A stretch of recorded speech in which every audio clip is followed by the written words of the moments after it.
I call John Hayes. Thank you, Mr. Speaker. It's something of a disappointment to find an ex-Foreign Minister rise in this House and turn a very serious issue into a light political joke where issues around UN conventions are being confused absolutely wrongly with issues around the Red Cross. The Red Cross has got nothing to do with the United Nations, and the last speaker ought to have known that. The Red Cross is an international non-government organisation based in Geneva. It is the only institution explicitly named under international humanitarian law as a controlling authority.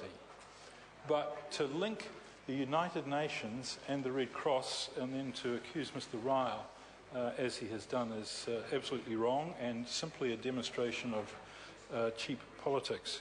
Mr. Speaker, in our region, we can think recently of events in Fiji where parliamentarians were locked in the parliament, where the senior Red Cross leader in Fiji, a New Zealander, made many, many journeys to provide items of comfort and to negotiate between the hostages being held by the government in Fiji and the parliamentarians and the outside community. We can think about the Solomon Islands in 2000, where the then New Zealand Foreign Minister botched our involvement and caused quite a lot of trouble in that country. And the activities then of the Red Cross in visiting people damaged by that conflict and very often under fire. And prior to that, we can think about events in Bougainville where I can remember clearly for a period the only people able to get into the Bougainville conflict were people from the Red Cross, and again they were New Zealanders.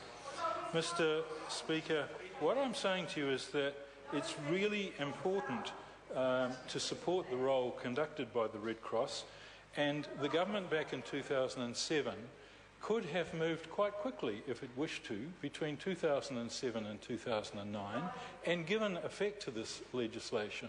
So again, the crocodile tears being expressed by the last speaker, in my view, sir, are quite misplaced. Mr. Speaker, I think that this is a valuable piece of legislation. I don't think it needed to be put on a particularly fast track in this part of the world, because it's very clear that the legislation is aimed at accommodating two countries, Israel and Ethiopia, and they're not especially active in our immediate Pacific area. So it's useful to pass this legislation. We should pass this legislation. We should pay due respect and homage to the great work that is done by the International Red Cross, and for those reasons, Mr. Speaker, I am in full support of this piece of legislation, as is our party. Thank you. The Honourable